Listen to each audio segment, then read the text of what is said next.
मेरा first vlog नहीं वेखिया, जा ओए तू कुछ नहीं वेखिया।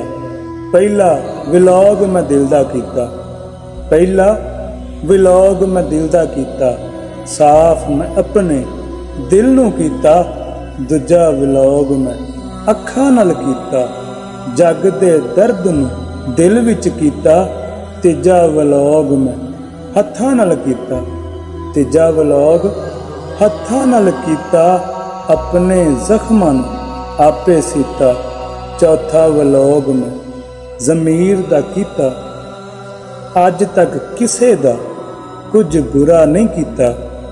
व्लॉग ना कर एवें पिंड पिंड दे तू, जे व्लॉग तालब तू अंदर दा नहीं कीता।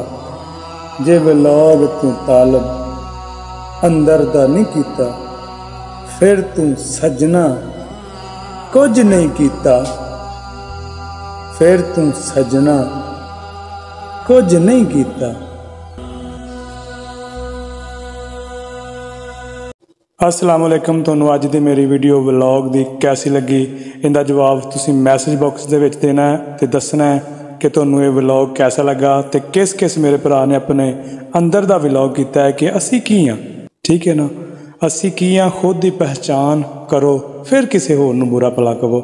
तो इस दे नाल ही अल्लाह हाफिज़, ते नाल ही मेरे चैनल नू सबसक्राइब कर लिया जे, बैल आइकन नू प्रेस कर लिया जे, ताकि हर आने वाले अजे व्लॉग ते अजे वीडियो ते शायरी तुहानू मिलती रहे, तो तुसी भरा लाइक शेयर करते रहो।